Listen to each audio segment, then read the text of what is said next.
I'd been traveling overland from a village in Ethiopia that all over the ground are the remains, the bone fragments of our ancestors. And on day two, I'm in Djibouti City, wandering around trying to find myself and find sort of the natural, brilliance that hopefully connects to the narrative of the story. There's no agenda or plan. I like to get lost in the process of finding myself and finding the narrative. And so I was photographing on the beach, and my translator and friend, it was getting dark, and he says, "Well, you want to go back to your hotel?" I said, "No, I want to keep meandering. I want to keep following whatever I feel inside to follow." And so we walked for about a kilometer or two along the beach of the Red Sea, and there was nobody around. And we're talking and getting to know each other.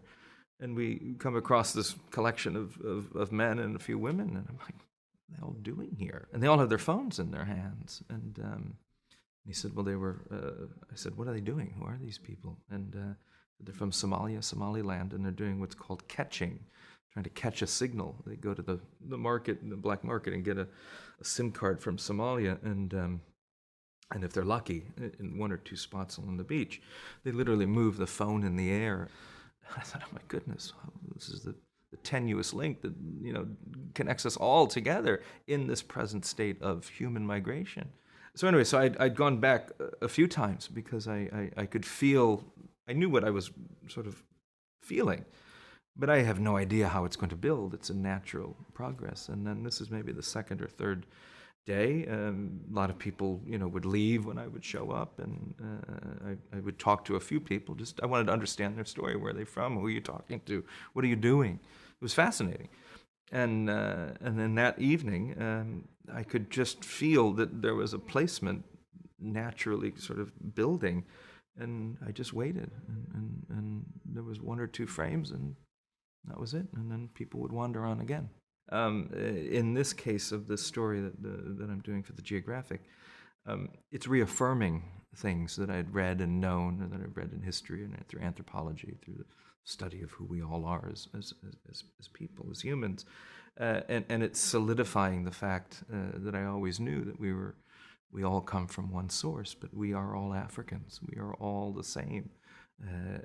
We look different because of 2,500 breeding cycles that brought us, if you walk this notion of the 40 to 50, 60,000 years ago migration to populate the planet as we are today. And in many cases, we can debate it probably endlessly. I'm sure there's ways to debate it, but did people just magically appear in what's present-day England? Did people just magically appear in present-day Thailand? Did people magically appear in present-day, Central America? No.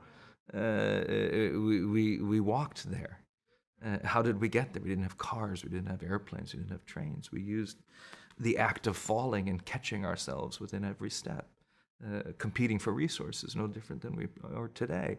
And if anything, I hope from the honor and the privilege to have fellow human beings, colleagues, select this image, is that it communicates the universality of all of us, that we really are standing at a crossroads of our collective humanity, of where are we going?